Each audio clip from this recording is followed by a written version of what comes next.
अलीकडच्या काळात जातवार जनगणना हा एक सार्वजनिक चर्चेचा मुद्दा बनलेला आहे. विशेषतः 2024च्या लोकसभा निवडणुकांपासून हा एक महत्त्वाचा राजकीय मुद्दा बनला. जातवार जनगणना म्हणजे केवळ ओबीसींची गणना नाहीये, तर ह्यामध्ये सर्वच जातींच्या सामाजिक आर्थिक स्थितीचं मापन अपेक्षित असतं. आपल्याला असं दिसून येतं की आज सर्वच जातींमधून सधन आणि मध्यम वर्ग हे आता उदयाला यायला लागलेले आहेत आणि आजही भारतात संपत्तीचं आणि प्रतिष्ठेचं वाटप हे मोठ्या प्रमाणावर जातीनं प्रभावित आहे.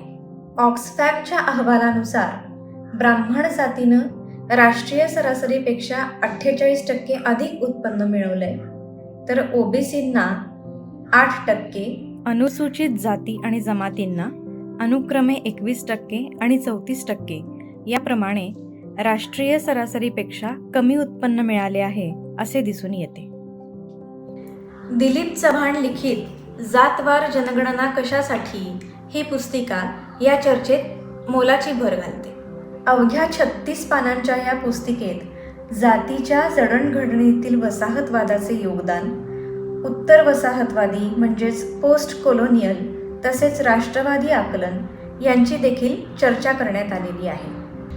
ही पुस्तिका अशी स्पष्ट भूमिका घेते की जाती निर्मूलनासाठी जातीचं मापन होणं आवश्यक आहे, कारण जाती व्यवस्था ही भारतीय समाजातील विषमतेचा मुख्य आधार आहे.